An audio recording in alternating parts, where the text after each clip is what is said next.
Hello, this is Ron Paul with your weekly update for April 23rd. Earlier this year, strong public opposition led by several prominent websites forced congressional leaders to cancel votes on two bills known in Washington as CISPA and PIPA. Both of these bills threaten search engines and websites with possible shutdowns if the Justice Department deemed them insufficiently cooperative with our phony war on terror, or if they were merely accused of copyright infringements. Fortunately, the American public flooded Capitol Hill with phone calls, and congressional leaders dropped both bills. But we should never underestimate the federal government's insatiable desire to control the Internet. Statists of all parties, persuasions, and nationalities hate freedom, unbridled flow of information, ideas, and goods via the Internet. They resent the notion that ordinary people can communicate and trade across the world without government filters or approvals. So they continually seek to impose controls, always under the guise of fighting terrorism or protecting intellectual property rights. The latest assault on Internet freedom is called the Cyber Intelligence Sharing and Protection Act, or CISPA, which may be considered by Congress this week. CISPA is essentially an Internet monitoring bill that permits both the federal government and private companies to view your private online communications with no judicial oversight, provided, of course, that they do so in the name of cybersecurity. The bill is very broadly written and allows the Department of Homeland Security to obtain large swaths of personal information contained in your emails or other online communications.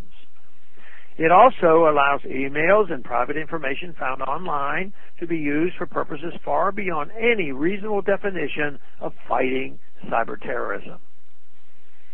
CISPA represents an alarming form of corporatism as it further intertwines governments with companies like Google and Facebook. It permits them to hand over your private communications to government officials without a warrant, circumventing the well-known established federal laws like the Wiretap Act and the Electronic Communications Privacy Act. It also grants them broad immunity from lawsuits for doing so, leaving you without recourse for invasion of privacy. Simply put, CISPA encourages some of our most successful Internet companies to act as government spies, sowing distrust of social media and chilling communications in one segment of the world economy where Americans still lead.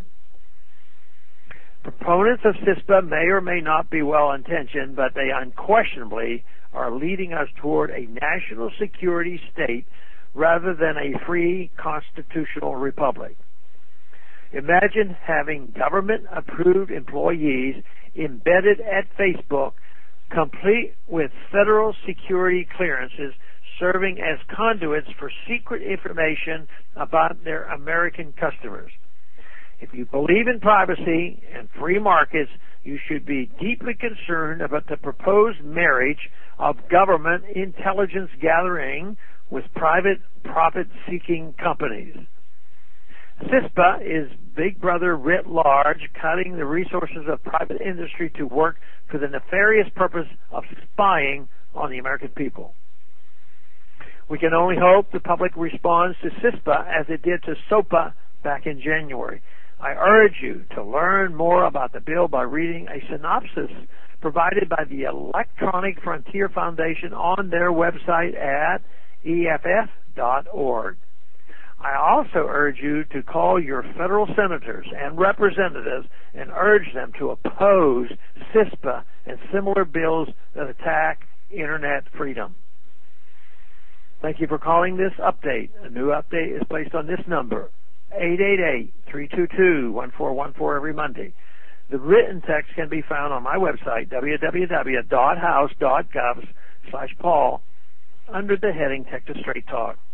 Thanks for calling.